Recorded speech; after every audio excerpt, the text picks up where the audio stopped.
Dream big. There's no other option. Channel PK Town. Look at KT. This is I googled KT Tatara hit images. This is the top image that came up. What year was this, you think? I believe that's 2004. 2000. I think that's like 2004, 2005. I probably met you for 2005. right around there. Yeah. Yeah. Because that's when I was like showcasing for Jamie to try to get in at the Laugh Factory. You had a little bigger hair. Yeah, that was 2006. That's last year. That's nice. Yeah, 2015. Ladies and gentlemen, KT Tatara. Hey. Right here. Thanks for coming through, brother. Thanks for having me, man. How you been? Good. What are you up to lately? Oh, man. You know what? Actually, just today, in the last couple days, I've been trying to get into PC gaming. I used to like being to games in high school back in the... First of all, I'm 36, right? So some people think I'm like younger because I look, the Asian baby face thing. I look... You look... No, people say like young. You're one of the few people. You look fucking young. Like, you know what I'm saying? Yeah. I've seen your bit on it too. Like, there's no... Ancient Chinese secret, you know, right? Like, I see your bit on it. I feel it because there really aren't that many advantages. Like in the late 30s. Yeah, that's what I'm trying to say. I mean, we can get into that. People are condescending, yeah. Well, I feel like for dudes, I mean, that's what I try to say in the bit, but like literally, if you just think about it, society right now, and American society, it's like young women, but then older dudes. Even if you're a young dude, you have to have like older features. So you look at like Justin Bieber, just gonna sound real weird. Maybe this is my only child brain just hyper analyzing, but like young face, but he's got like a real good jawline, like a masculine thing. So you can have like puppy dog eyes, but like masculine thing here. With Asian faces in particular, usually have the smoother kind of like contour, like all this baby face looking stuff. So people don't perceive that as like a older masculine, like stuff. What age do you get right now? Like, how old do people think my God, I don't know. I'm sure never 36. No, never. It's the oldest usually is maybe 30, but like, 25 to 30, somewhere in there. 24 or 25. Yeah, that's probably the youngest, which is a step up. I mean, it used to be like, 19. I've always said my age on stage. Yeah. I've never lied about it or tried to act like it. How about to a girl? No. Because I have a lot of friends that are late 30s, and then like in Vegas, they've met girls who are like in their young 20s. Yeah. How old are you? And they go 30. Like they have to be 9 years younger. Right. Because it feels like, when do we get this old? You know what? I feel like when I was a kid, I realized I'm not good at remembering lies and stuff. So I've just always kind of had a policy not like lying about stuff like that. You know what I mean? Like maybe there's a difference between like not being fully, you don't have to be, people be like, I'm just honest. Like, no, you're just being an asshole. All right. Like there's some stuff you don't have to be like, you look like shit today. Like I'm just being honest, bro. Like, no, you don't have to say that kind of stuff. Yeah. But in terms of like, I would never blatantly lie in terms of, oh, I'm 25 just to like hook up with a girl. Cause one, you're going to slip up and forget, or they're going to find out. They're going to find out, so I was like, why go through?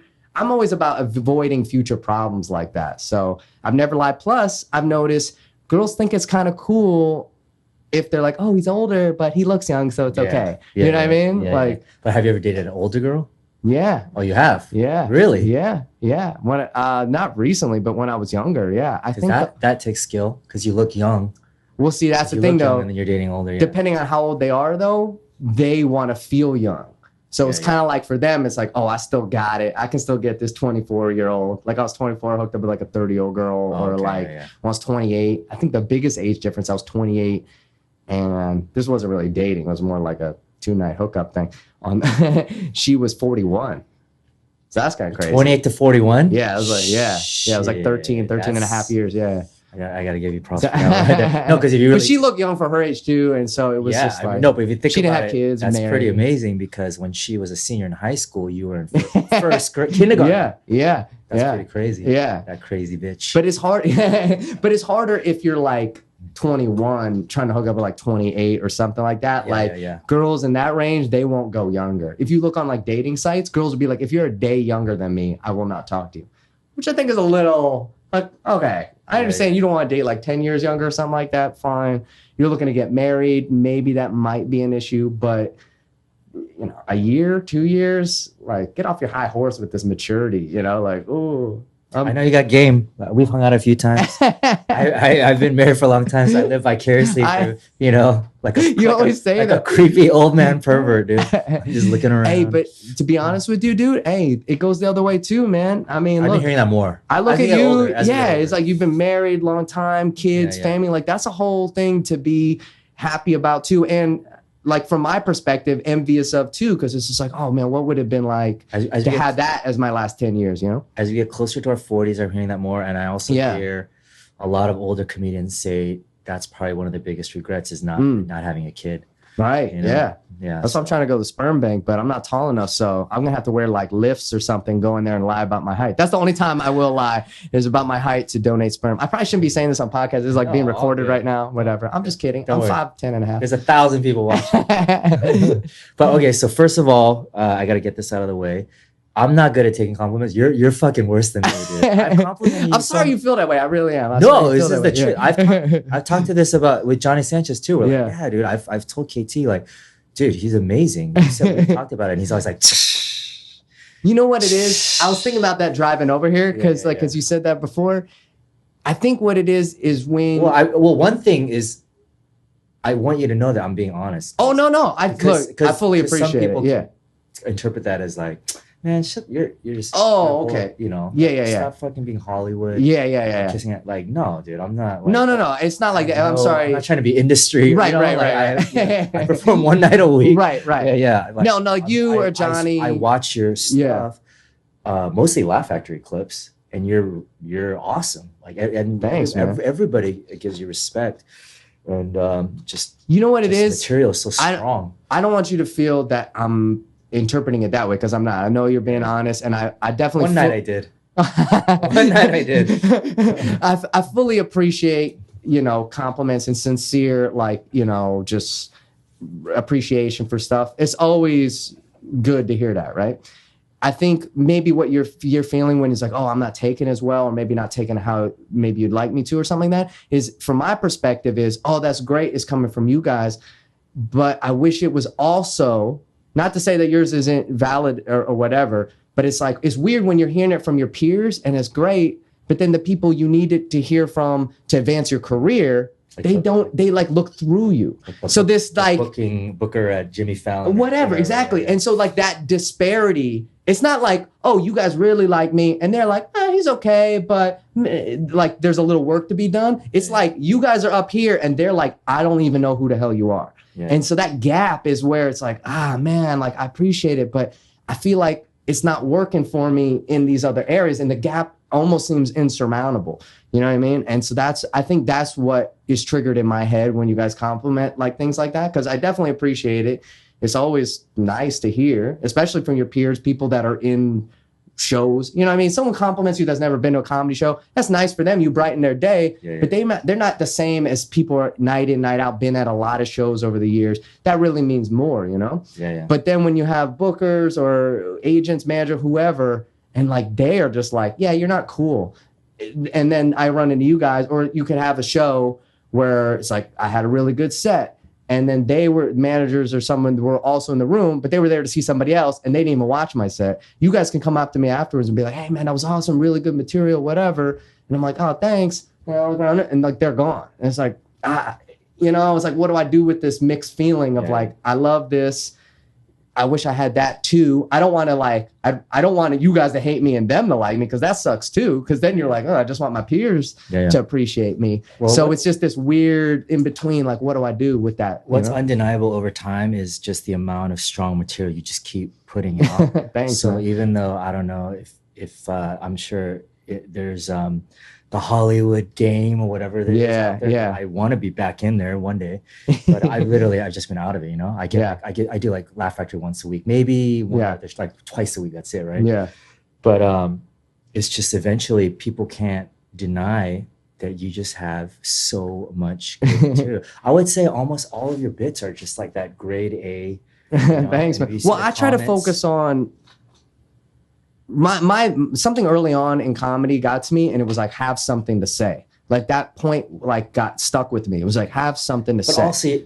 you're never preachy. Oh yeah. I don't mean have something to say. I don't want to. I'm not going to name the person, but one time we're in the back. We were in the back, and this guy was being preachy. You know when a comic goes off into like not funny. Oh, yeah. And then you were like, "Is this guy running for president or something?" Yeah. So I know you never go that way. Yeah. No, I'm never trying to make it feel. I guess what I mean by something to say is something that I really feel passionately about. Because when you do that, then you can be the most original. You know what I mean? Like your material will stick out because it's very original. Yeah. So if you're honest and really have something to say that you want to get out there, not so much that you need to change people's minds, but like, I really got to say this. That's when you come up with the most original material. That's also easy to replicate too. Like you don't have to worry about remembering the bit as much because it's like you want to say it. You know, you want to get this out there. You like it or take it or leave it, laugh or don't laugh. That's your choice.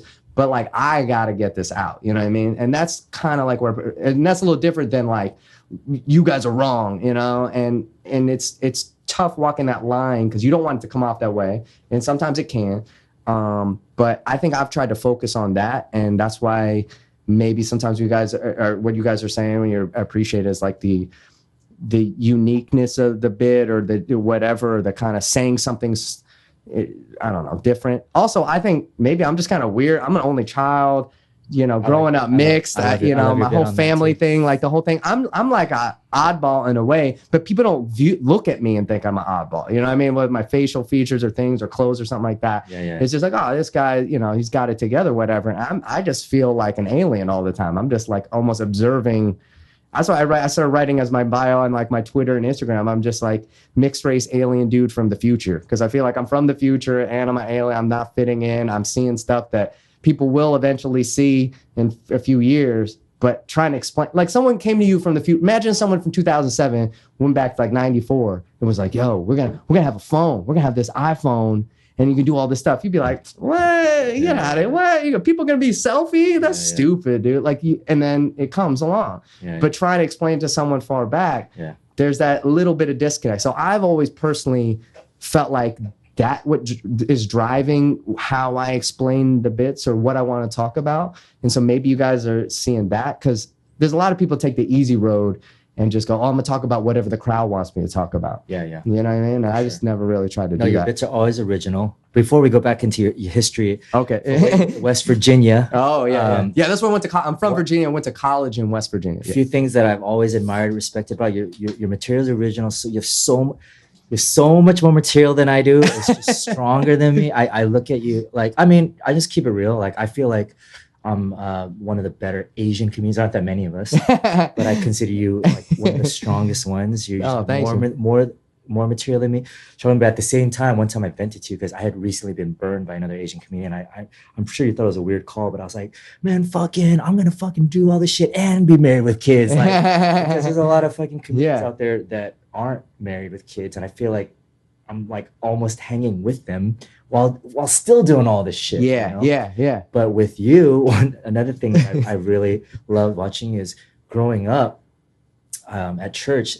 They used to call me pretty boy, but then consistently my friends are like, nah, dude, if there's one comedian that's pretty, it's KT, dude. And so I used to feel sometimes, I don't know if I want to ask you, you're one of the comedians I used to, the one group I used to feel kind of like, they used to look at me like, man, fuck this guy, dude. Like, it's just a bunch of like guys that don't like the pretty boy comedian, right? Do you feel like in terms of Asian dudes feeling that way, or just dudes in general? Asian guys, especially. Yeah. But I remember in Def Comedy Jam, if you remember this, Martin Lawrence one time, when the first part of Bill Bellamy, he goes at the end, he goes, this next guy, this pretty motherfucker. Oh yeah. And immediately, if you notice, all the guys are like, fuck. But he did the perfect bit. It was the booty call. Oh, right. It won them over. Because, exactly. Like, if you're not laughing, that means you don't get play. Right. And it fucking launched his career. Right. Yeah. So I always see like I can never use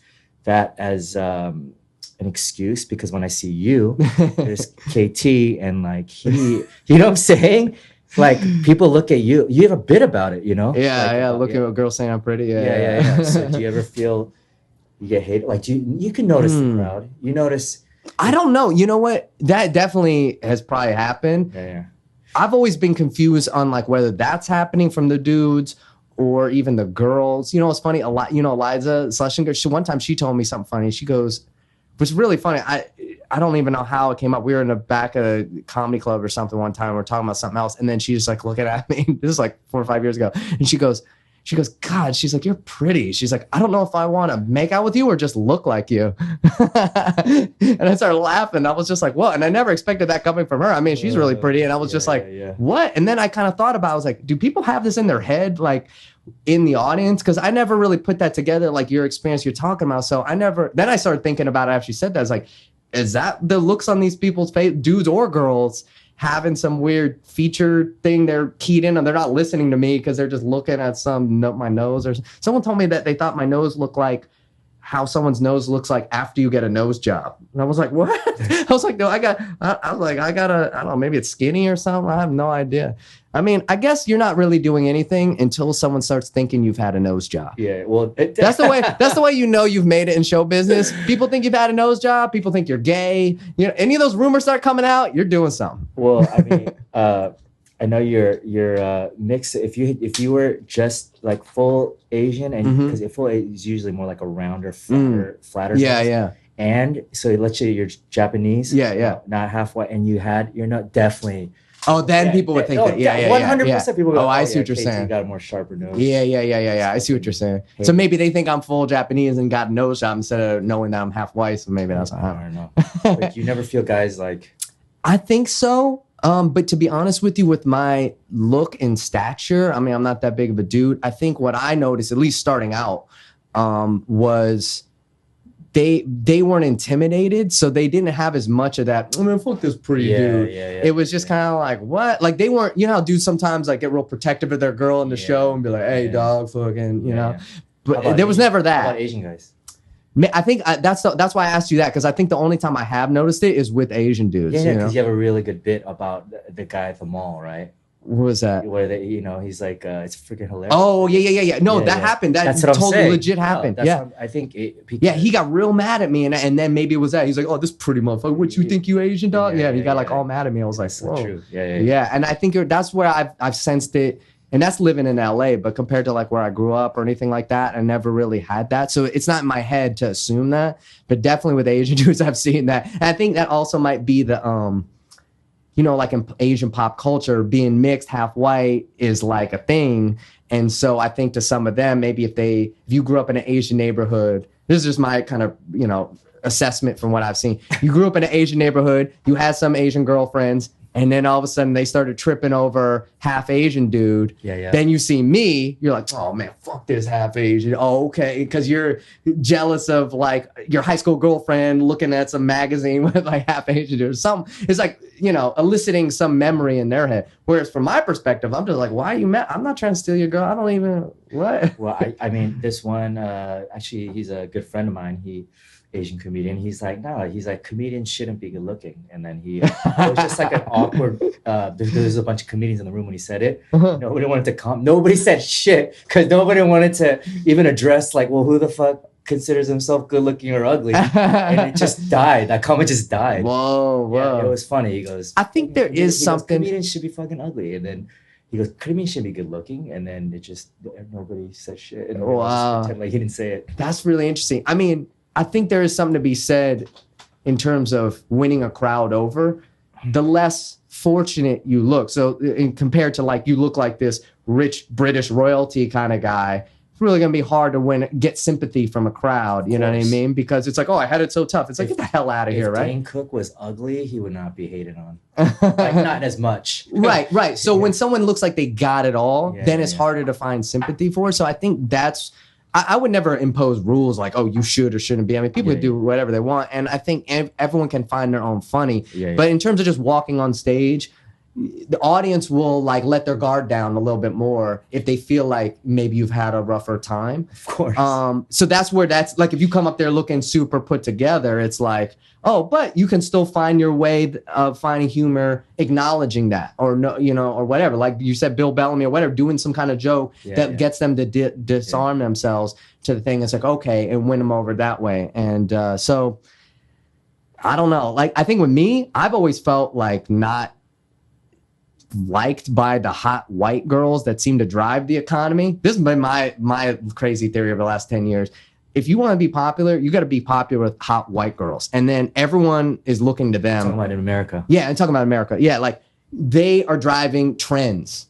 You know what I'm saying? So like 13-year-old white girls are like, oh my God, I love Justin Bieber. And then everybody loves Justin Bieber or whatever, right? And it's like, not to say dude's not talented, not to say dude's not good looking or whatever. They're the social media warriors. But if that had been like you or anybody else or some dude from Taiwan or whatever, then that dude would be super famous, right? So I've always felt like in terms of this prettiness stuff on stage, I felt like those girls, actually this happened just 2 nights ago. I was just talking about it. Wednesday night, I did a show in Hollywood. Super hot white girls there, all there to see some other comedians, some bigger name comedians we know. I mean, really pretty, like strikingly LA hot, 24 years old. If I've ever felt like that, that Clay Aiken invisible, I mean, they were looking through me, dog. They could be this close and be like, hey, have you seen so-and-so? And I'm like, yo, what the hell? Cool. I don't want to get into it, man. I'm not trying to get into it because this is more about like how I'm interpreting it. And this is going to be in my head and how I'm feeling about it. You know what I mean? It's not their fault, by the way, either. It's just like these girls, they're coming to see someone else. That's cool. But then after I perform, I'm thinking like, all right, I just went on. I did all right. They're going to be like, hey, still looking right. Like next to me. And they're just like, where's my Uber? You know? And I'm just like that's where I feel like, and when you guys, oh, you pretty, whatever. I'm like, man, the life you guys think this is playing out, in my perspective, I'm like, I'm not getting the benefits. All I'm getting is angry Asian dudes looking at me and the white girls looking right through me. So it's like, what's the benefit of this pretty look I got? You know what I'm saying? Not to say that I haven't benefited from the girls that have thought I was pretty. I'm just saying, like, when you see, like I'm saying, it's that gap. I'm just saying, like, I feel like it of course, it's nothing to ever complain about, but it should be acknowledged that it is an obstacle to, not an obstacle. It's like, it should just be acknowledged. Like, people think like they guys, they immediately, just like if there's like a hot girl comedian, a lot of girls immediately close up. Yeah. Like, this girl hasn't fucking been through shit. Yeah. Like, she doesn't understand. Yeah. Like, she doesn't, Anyways. Here's a weird thing. I was thinking about this. There's people always make an assessment about you, right? And then there's an expectation following that assessment. And I think that's why your material is so strong. So let's say your material wasn't, then everything would go towards, look at this pretty. Oh, right. What is he trying to do? Like, he's just an actor, or what is he? What is he doing? Right. You're just doing stand up just to get on a thing. Yeah. No, and I've never. You know what's also? I never got these compliments till I was older. Like I had like a chubbier face or something when I was a kid. Yeah, wait, can we go back? Like what? So when it's weird for me to get these compliments when I was 20, I think that didn't start until I was like 25 or whatever on. So everyone's like, oh, look at this pretty boy or the thing. I'm like, what? Like, I never thought of myself like that because I don't think I looked like that when I was younger. You know what I mean? So just the way when I got older or lost some weight in my face or something, then I started getting the thing. Definitely by 27, 28, I was like, oh, look at you.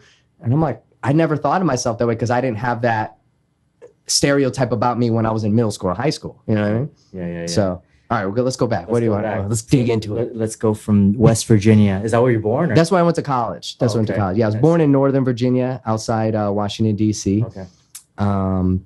Grew up, dad's from Japan. Came out. I mean, you want to hold the whole story? What are we here to do? Everything you can give us, man. I love that bit too, man. My dad comes over from Japan. It's the white guy, Asian girl. I know. Oh, right. I know. I didn't even realize that was such a weird thing till I got older. Man, dude. I know, right? Yeah. Pulling white girls in the 70s. Right? He's like, that's fucking him and Bruce Lee broke open the doors. Yeah. How did they meet? So my dad comes over to go to grad school. So he went to undergrad in Japan. And worked in Australia for a little bit, fluent in English and everything. He's a pioneer though, because what made him what? Well, he wanted to just do more studying and and whatever. And I think he just wanted to travel and do stuff. He went to like Canada for a little bit, came down to United States, went to graduate school in St. Louis, and then worked a little bit in Wisconsin. Then went to get his PhD in social work. So he started getting into sociology, social work. Met my mom. He was getting his PhD. and my mom was getting her master's degree. My mom's family's from Indiana. She grew up in Delaware mostly. White, you know, all her family is all from Indiana for like hundreds of years. I mean, not talking about like, oh, they're Irish and grandma's from, you know, Italy or something. Like, no, like these people had farms like, you know, in the 1700s or something like that. So, and my dad's like the first one over. So it's this crazy, like 100 years of white, you know, people being in Indiana, dad first one to come from his family. So, but they met in graduate school. My mom's getting her master's degree. Dad get his PhD, both in social work. They met. They dated for a couple years, got married. They were married for 3 years. Then I was born. My dad got a job in DC doing like social welfare research for the government, basically.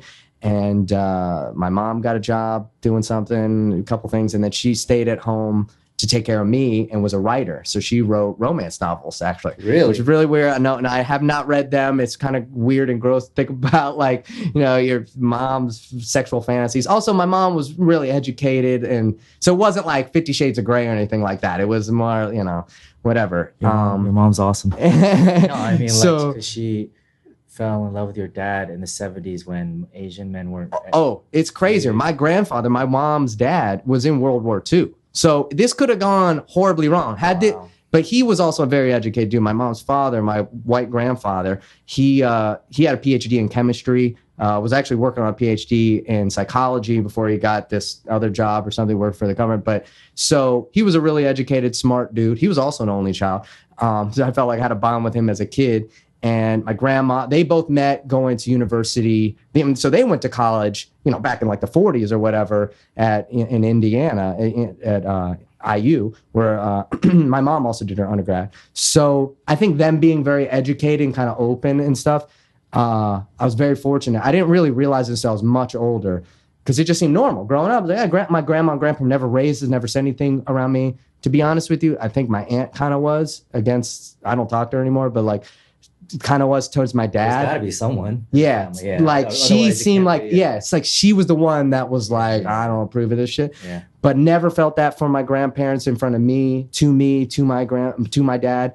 But my aunt always seemed like, like when you pick a fight, like, you know how someone does like some little things, like, why you do that? Why are you doing it like that? And they just animosity towards somebody. And looking back, I'm like, oh, my aunt was always like that to my dad for like no reason. And the only way I can theorize is there's a racist kind of component to it.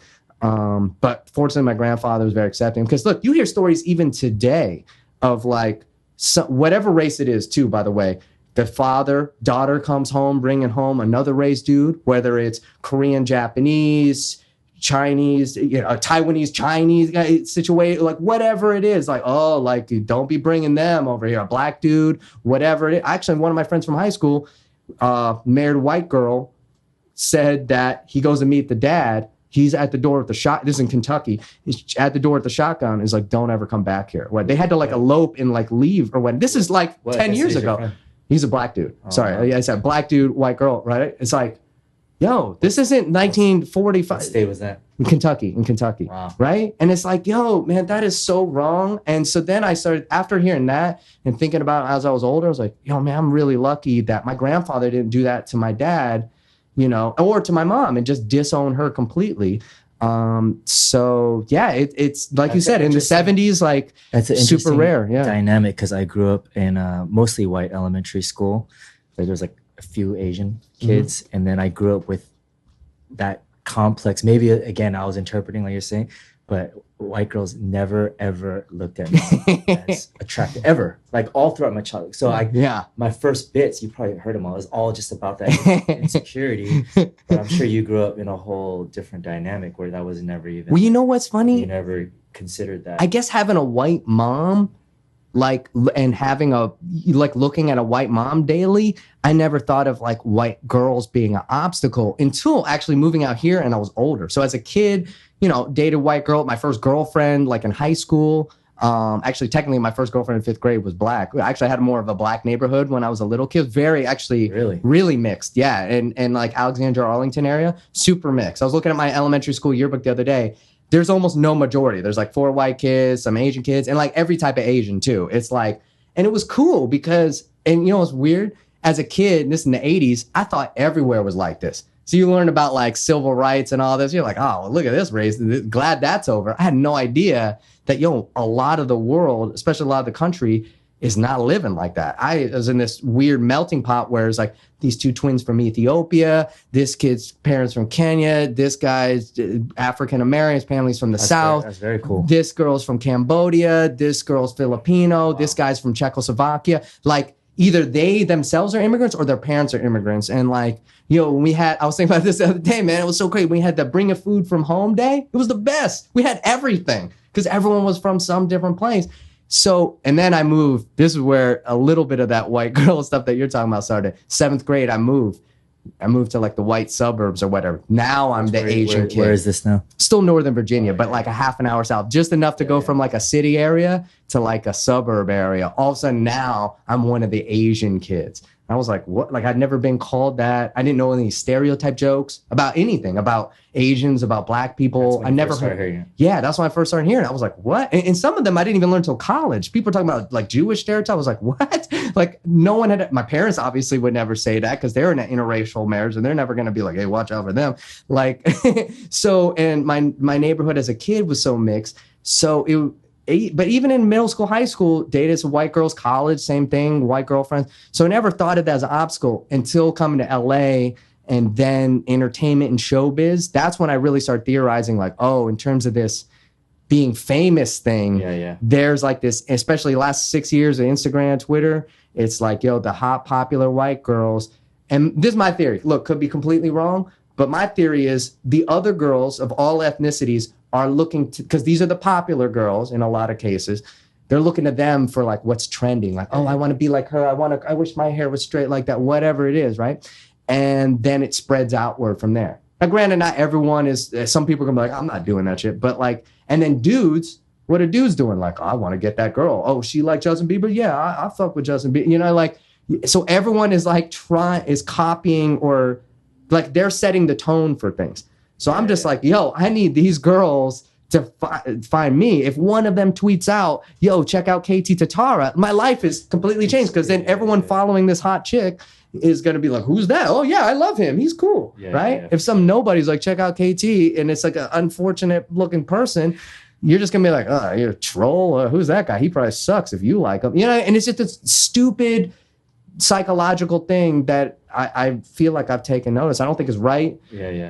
But growing up, I had from 0 to 11 and a half, really diverse mixed thing. Like I said, my grandparents were very open. I mean, my parents got married in their house. You know what I mean? I mean, like it was a small wedding. It was just like a couple witnesses, my grandparents, mom and dad got married like in my grandparents' house. So they were very welcoming to that. But it's crazy. West Virginia University. Then I went to West Virginia. Yeah. Mountaineers, man. I was a music major. I played trombone. Really? Yeah. You majored in trombone? Pretty much, yeah. I mean, music, just general is music thing, but trombone, my primary instrument. Dude, you gotta do something with that. I know. Everyone keeps saying that. You know what? I don't play anymore, and you lose like all these facial muscles. There's got to be at least one YouTube video. You still have it? I still have it. I've been thinking about it. I've been trying to construct some stuff. I actually wrote something. I wrote. Have you ever played it for a girl? Don't lie.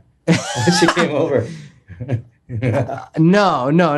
I mean, in college, girls. If you're a girl and KT's played for you in the room, comment below. No. I mean, not since I've been out of school. When I was in college, girls that I dated then heard me play. It's a big phallic symbol. Yeah, it's a big instrument, ladies. You know what I'm saying? Yeah. And then I don't know. What made you come out here for stand up? Like, who was the driving inspirations? Well, you know what? I always liked stand-up. So in terms of my relationship with stand-up, I always was a fan. And I remember probably my first introduction to stand-up, I was 7 years old. I was at the movie theater for, I don't even know what, I want to say Who Framed Roger Rabbit, but I think that came out in 88. So whatever movie was out then, and it was a preview. And it might have even been 86, and it was just a way ahead of time preview. And it was a preview for Raw. Eddie Murphy Raw, that came out in 87. It was a general audience preview. It was just, no cussing or anything like that, because obviously I was at movies with my mom. And I was blown away because they just, it was like Raw. And then Eddie Murphy comes out and he's walking around in the purple suit, and he's just, talking shit. And I was like, what is this? I was like, what is this medium? I was like, saw Delirious, same thing. Yeah. And that was the most special before. And I was like, oh my God. I was like, this is like the craziest idea. I thought, because I knew Eddie Murphy was already famous from like Saturday Night Live, and Beverly Hills Cop came out around then or a year before. And so I was like, oh, I get it. You become a famous enough actor, we just let you go on stage and talk shit about everybody. Because he's talking about Mr. T and Richard Pryor and whoever. Yeah. So I was like, this is the greatest thing ever. So I begged my mom to see it. I'm 7 years old. I'm like, you can't see this rated R shit. You're 7 years old. And I'm like, Mom, come on. I remember still, this is my bargaining chip. I go, okay, it's 17 to see a rated R movie. I'm 7. I should be able at least to see half of it, right? I got one of the numbers, 7, 17, right? Let me see the first half. My parents were like, no, like that's crazy. I didn't see it until I was probably like 11 or 12 when I like rode my bike to Blockbuster, and like, you know how you could get no one cared about, I don't know, was that like that here? I felt like in my town you could get R-rated movies on your Blockbuster card, even though technically you weren't on, because they weren't going to card you, but you were using your parents' like Blockbuster, so they were just like, oh, okay, like you get some teenager that didn't care. When I was in high school, I regularly borrowed some R-rated shit. Yeah. And so I saw it then, but at the time, my first exposure, I was like, what is stand-up? So then I watched Johnny Carson late night. Oh, same for me. And Eddie Murphy and Johnny Carson. And then I always love, it's weird too, because I became a music major and played trombone through high school and got really good in college and high school. And the fuck is trombone? Super into trombone. Why the fuck trombone though? Like what? Wait, no, but what? It's so unique. Like I wanted, you know why? Why that? Well, let me skip that. So in 5th grade, I think it was 5th grade, we like chose instruments or something in my elementary school. There's got to be a moment. I wanted a big instrument to take to school. I don't know, I was overcompensating or something. I was a little kid. I skipped a grade too, by the way. I skipped 1st grade. Oh, wow. So I was like physically, I'm already not that big of a person. Why did you skip? Because you're smart.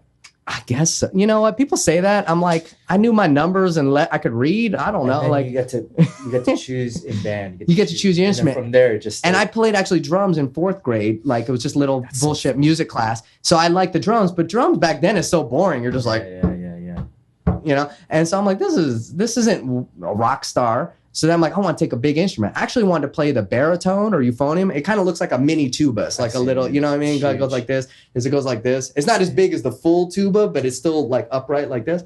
And so I wanted to play that. Did you do marching band? Yeah, I did marching band. I heard marching band people party their ass off. We did in college, that must be part of it too. Oh, did you play for the college? I played in high school and college, yeah. So the Mountaineer, the big one. Mountaineer Marching Band, the Pride of West Virginia. For the football. Oh, yeah.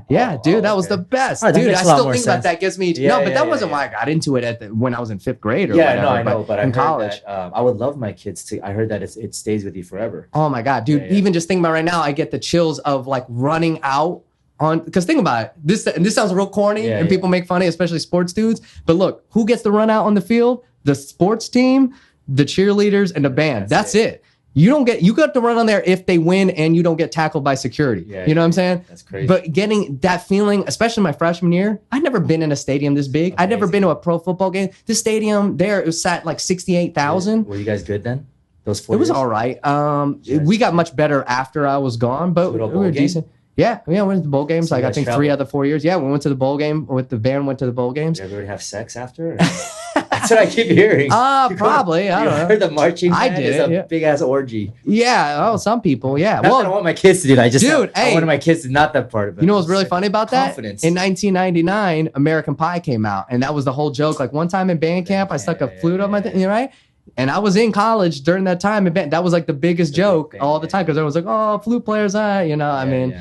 So I don't think anyone really did that. I think that's a movie. Male flute players? Oh yeah. There's some male flute players. Flautists, yeah. Flutists, flautists. Yeah, I don't know. I mean, that was really fun. Running out in the field, 68,000 people, and just being like, oh my God, we're like marching and playing and stuff. I mean, high school, there's like 200 people that don't give a shit in the stands. They hate the halftime show. College marching band is dope. College, everyone's cheering and shit. High school marching band's kind of whatever, but college is dope.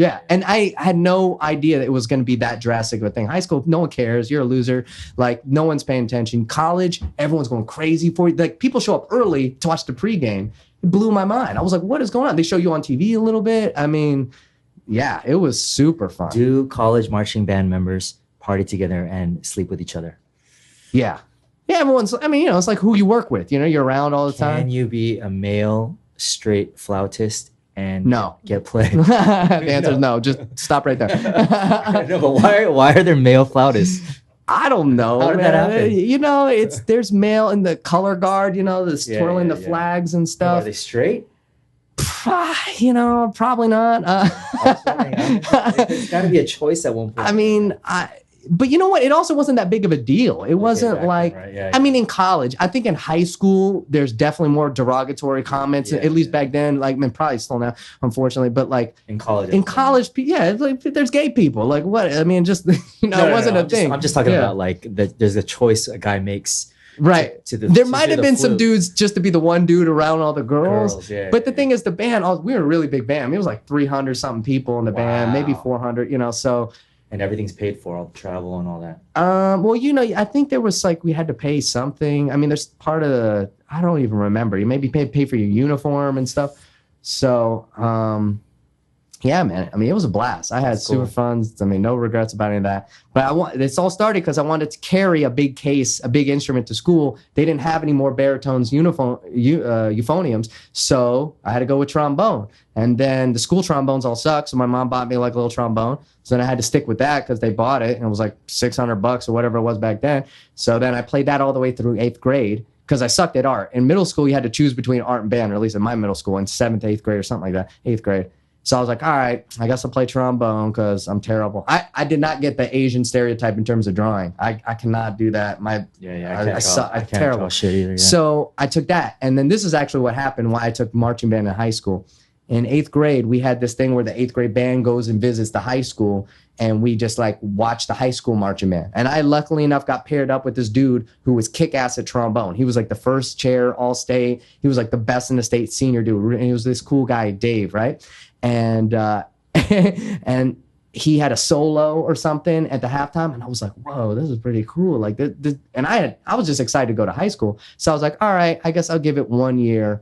And then when my freshman year of high school, I did marching band. Dave had already graduated, went to college. He actually also went to West Virginia. And I noticed trombone was really big in my high school. Everyone was taking private lessons. Are you serious? Yeah. And I was like, what? I was like, this is corny as shit. How many trombone players? I was like 15, I don't know, 15, 20. I mean, like, so like we were, everyone was taking lessons. And no, I was just like you, dog. I was like, what? I was like taking lessons. This is corny as shit. I was like, yeah, I was going to take this 1 year and be out, right? And then by the end of my freshman year, I started taking lessons, started getting pretty good. My private lesson teacher, he was this guy who used to be in the Air Force band. He was a really good trombone player and everything. And he had been teaching private lessons at school for like 20 years or something. And he was, or maybe 15 at that point. And he goes, man, listen, I've taught a lot of people. There's always somebody who comes out being the best. He's like, you're going to be the guy. When you're a senior, you're going to, and no one had ever told me anything like that before. He's like, when you're a senior, you're going to be the best. And I was like, what? And he was like, you stick with it. You know, you practice or whatever. All it takes is that one person. Yeah. And I was like, all right. And I noticed the improvement, and then I just buckled down, and it wasn't, you know, I didn't have this high school experience. And maybe again, this is just me being lucky.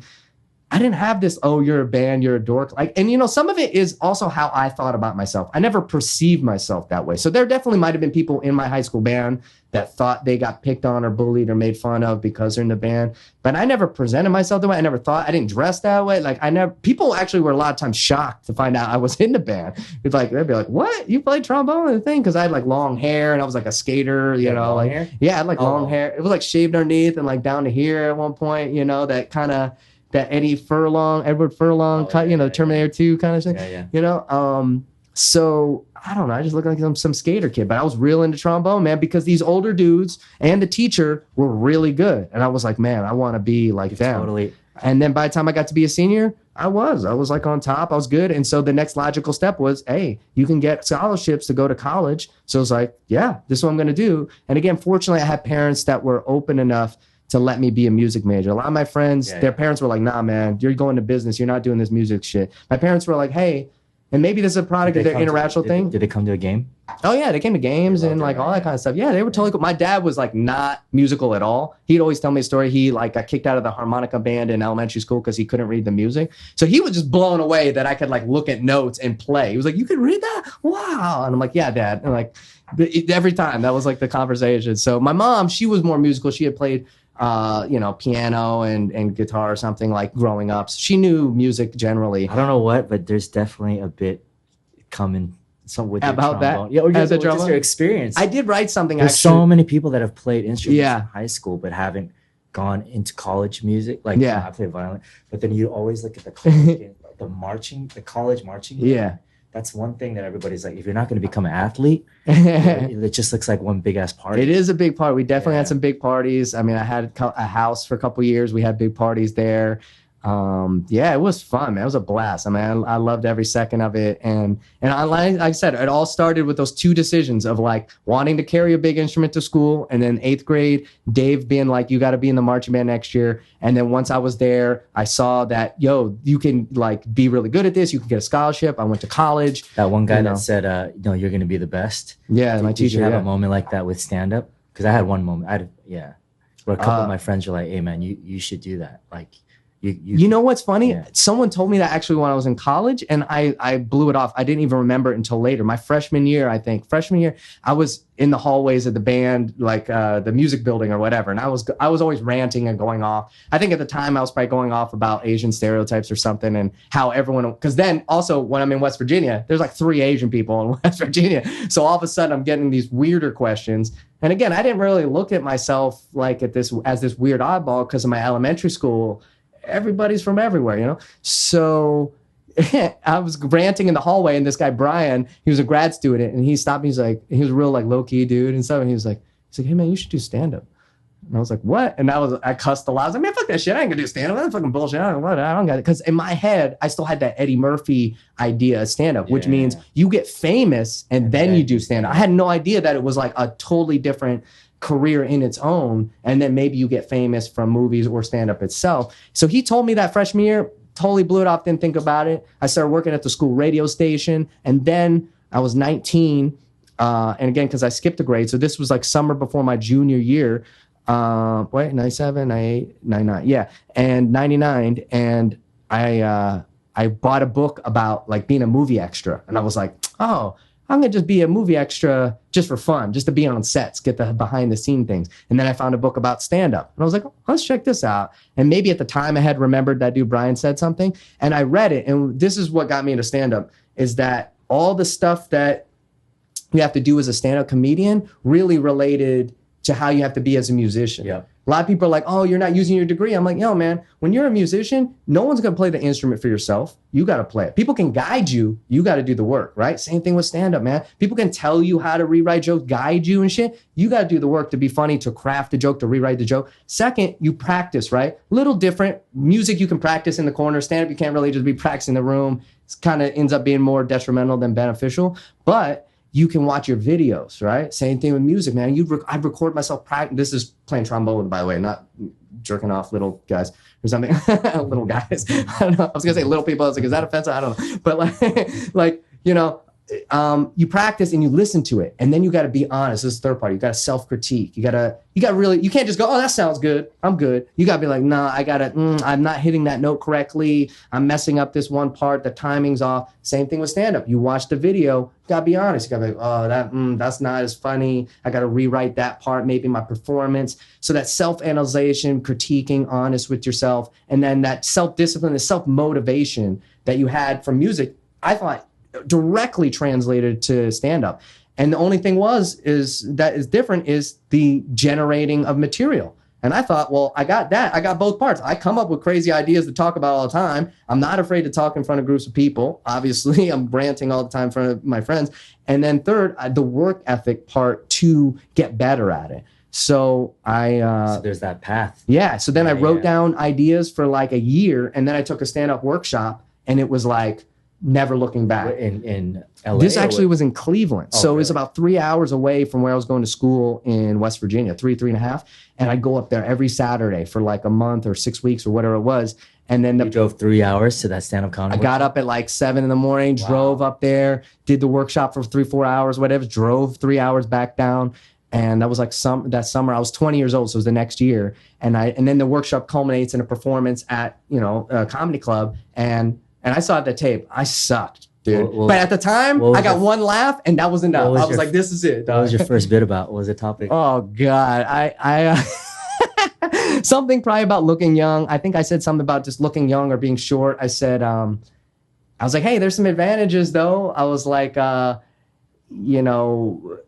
I said something and something, and then I said, if we go to Red Lobster on Tuesday, I eat for free. You know, like kids eat free or some kind of joke it was or whatever thing. That was like the only thing that got a moderate laugh. It was so corny. That is funny. It was like, and that's the only thing that got dude, yeah. I got a peep out of the audience. I was hooked. I was like, this is, I thought I did great. I look back and I'm like, this sucks, bro. But it was enough to get, I had the bug. I was like, this is laugh. It was a real chuckle. And it was from something that I came up with. And since I've been doing radio also at the time, I was like practicing speaking and performing just, you know, verbally. So I was like, yo, all the tools are there. And everyone's like, oh, do you miss trombone or thing? And to be honest with you, by my senior year, when I graduated, I got better at trombone than I ever thought I could get. Even my freshman year of college, I was like, there's no way I'm going to be able to play some of this shit. Video. I'm not that good. I haven't played in like 15 years. Comedy video that just has you playing it. Where all of a sudden you could at least show that you're good. Well, see, here's the thing. It's like, I don't, imagine you used to be an Olympic swimmer. Imagine you used to be an Olympic swimmer and then, well, I shouldn't say Olympic. That's like way too.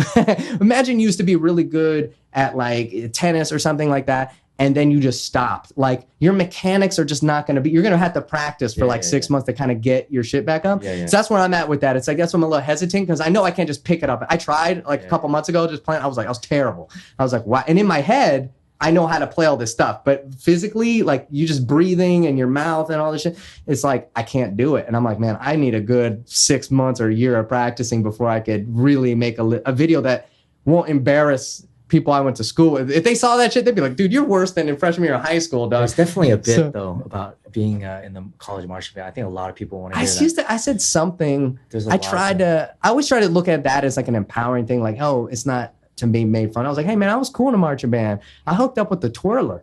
Like, you know, like, hey, you know, you hooked up with the cheerleader? Or even like within the marching band, if you talk about, there must be like, the twirlers are like the hot girls. Or there must be like hierarchies. I don't know. The drumline are the cool guys. They're all badass. Everyone, all the hot girls like them. Trombone guys are usually the jokesters, the like, pranksters. We're like all pervy. Who's like the Coast Guard? Like, you know, saying like, you know, the military like Coast Guard. Is I guess, I don't know. Maybe the cymbal players in the drumline because they get shit on by the cool drumline guys and.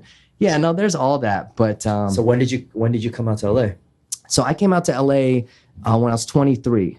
So if you want to get now for the serious part of this, so what happened was my parents. So that's the whole thing, right? I started watching stand up, 7 years old, late night, Johnny Carson. Fifth grade comes around, start picking up trombone. Whatever. Middle school comes around, I see stand up. I started also Comedy Central came out when I was in 7th grade or whatever. So I started watching stand up all the time, middle school, high school, and all that. So I'm watching stand up, getting better at trombone, not thinking I'm going to go into stand up. Go to college for trombone, have a great time, doing radio, do stand up for the first time. I'm like, this is it, right? I'm 20 years old, and my thoughts were at the time like, hell, let me get a little bit better at radio so I can get a radio job, move out to LA or New York. So I can have an overnight radio gig and then work on my stand-up and get better, right? And so I still lived in West Virginia after I graduated, just stand up a couple times, really just working on radio station stuff and writing. The beneficial thing after that, I was using Pro Tools, which is like nonlinear editing, you know, like, and Final Cut. I took a class on Final Cut. This is in 2000. So luckily, the things I learned then translated later on to help me know how to edit my own videos, like later. But then in 2002, I was 22. My mom died out of nowhere, just unexpectedly, blood clot, like having trouble breathing, goes to the hospital, died. Like just random freak shit like that happens. Nothing really could do about it. And that was like the rug being pulled out from underneath me. I felt like I'm not ready to be on my own. I don't know enough stuff. My mom was super smart. Like, I don't know. I'm like, what's car insurance? I don't know. You know what I mean? Like, they paid for my car insurance. You know, at the time I had a car, but it was like, like stuff like that. I'm like, I don't know what to do. So many things, You know? And my dad at the time, my parents weren't separated or divorced or separated from, but honestly, I think they probably fell out of love a long time before that. My dad was living in Japan. So when I went to college, my dad took a job working at a university in Japan. And the reason why is he was 10 years older than my mom. So at that time, he was like 60 and my mom was 50. And my dad, he had to get another job because the company he was working for was getting shut down or whatever. So he took a job in Japan. So it was the weirdest. I'm an only child. My grandparents by that time have passed away. My white grandparents. So you felt alone. A Japanese family. They all live in Japan. Only like 2 of them speak English. What year was that? This is in 2002. Yeah. Like so I was 22 and whatever, and I'm on my own. But then I was like, you know what? I could live in Virginia the rest of my life and just do whatever. I was like, but my mom wouldn't want me to just quit on my dreams and my career. You know what I mean? Like she knew whatever. Again, how open they were to like, hey, I want to be trombone. Cool. I want to be a music major. Cool. My dad was like, whatever makes you happy. I think because my dad was doing a job that he particularly didn't really like. Like he didn't have the passion for it, but he had that old school Japanese, just you got to work and just do it. Grind, who cares? So for me, it was like, do what you want to do. So I was like, you know what? So I started doing more stand-up, got better, packed up my little car, moved out to LA when I was 23, and never looked back. I never had a plan B, and I've been here ever since, man. Now you're here, man. I didn't know that, man. Yeah. I didn't know. And then my dad, just to make it a little sadder, to close out the show on a really sad note, and then my dad actually passed away like 4 years ago. So, but he was in Japan that whole time, and I never was really close to him growing up because like he was working a lot and like whatever. So it was almost like somebody else's dad. I'd see him once a year, we'd have dinner, and I was just trying to be nice to him. He was older, and like declining health. And, it actually, the last few years, it actually was different for me because as a young kid, I was so angsty and angry. But then I got older and I could kind of see him as a person and could see his regrets and things like that. And then I just kind of felt bad and trying to learn forgiveness. That's something I've really like worked on. It's really hard, like to get rid of that young angsty teenage. Why'd we move? Why do you gotta be like? Why you always gotta be at work? And that filled 13 to 23 or whatever. And then my 30s is just trying to be like, you know what? He did the best he could. He knows he could have done better, and just be appreciative of what I did have. And try to do better myself. And so like the last few years, it was just trying to be cordial and just be nice to the guy. And I'm glad I at least had those opportunities to do that before he passed away. And but pretty much besides that, like I've been on my own the whole time. So maybe that's also why with the compliments it's kind of weird because it's like I feel alone so much that it's like that's great, but it's still not filling that void of like maybe having a family and maybe this is wishful thinking, but like everyone around you like going and like holding you up or whatever. It's just that's been like kind of missing or whatever. So it's been tough, but I try to like say, hey, I can do it, you can do it, Can you promise me this one thing? Uh-oh. Right here on film. Okay. On camera. For my oldest son Solomon, he's 7. Mm-hmm. Very impressionable right now. Yeah. The world is so big. Yeah. Could you come bring a trombone and play just my God. For my son, bro. It could change. It could impact his life. Not that he's gonna do trombone, but like he's been looking at guitar, but I could show him some stuff. I know how to play everything, so I can show him something. Come and break it on play and just to see it, like it could make an impact forever. Sure. Okay. Yeah. If he's interested. Right here. Yeah. KT's coming out with the trombone, everybody. He might be better than me. I don't know. But what I'm saying, what if one day like he does an instrument and that was like one of the first times he saw. I would love to because my cousin had a similar thing, and my aunt, who we don't talk to, she put the squash in it because she was like, I don't want to hear that racket. I was in college. He was like, oh, I want to play trumpet or trombone or something like that. And then his mom was like, nah, well, I don't want to hear you practice that bullshit. And I was like, oh, and like you said, he was right in that age of like, experimenting, trying to find out what music. Killed it, dude. Never did it again. So I would love to just for that opening. Yeah. And also just having that feeling towards it of like, you could do this, you could play this, you could play that, instead of just squashing it. Steve Jobs said same with your trombone experience. Steve Jobs said the class he took in calligraphy is the reason why Mac is so clean. That if he never took that class, then Apple never would have. Right. It's all about clean designs. Yeah. And so like your discipline with trombone help you with stand up. Oh, totally. So whatever, I want all my kids to learn instrument. Yeah. Whatever discipline they learn from that thing translates into the next thing. Yeah, for sure. I've seen it on Sesame Street. Like, you know what I'm saying? Like brass. Totally. Whatever. That's why they have all that stuff on there. Yeah. Thank you, brother. Hey, man. Thanks for coming over. Yeah. KT Tatara. Gotta practice. Can you plug anything that's going to practice? That's me practicing my buzzing. I gotta get my trombone lips back. Yep. Just KTTatara.com. My youtube.com/KT Tatara. I usually just say Google KT and comedian. I'm like the only dude named KT that's comedian. So I gotta say one thing. One time, I got more YouTube videos coming. One time, the haha, they called me quick. They told me to come, and when I went there, the wife, she straight up goes, I thought it was KT, like, to my face. And I go, PK. She goes, oh, I go, damn. Oh, like, right to my face. So compliments. Hey, man, people call me PK all the time, too, so that's okay. Cool. Hey, man, it's a pleasure sitting there. Can I just compliment you for a second? You know, I'm sure you get this a lot, but that video, the dancing, break dancing dude or whatever, I saw that. That was 2001, right? When I saw that? Everywhere. I saw YouTube. that before I moved to LA. So when I met you and first come out, I'm like, this the dude that collaborated, this the whole thing. And you so did to me, too. so to me, you're always like this dude that spearheaded a lot of stuff to open doors for me too. I know you say stuff like that to me, but like for me, it's like, whoa, like that wouldn't have not, you know, you having the vision to do that and the discipline and all that kind of thing and just thinking big, you know what I mean? Like there's not enough of that out there, man. So it's, thanks for having me, man. Thanks, man. Yeah. KT Tatara. Pinchy kimchi. Dream big. There's no other option. Channel PK Town.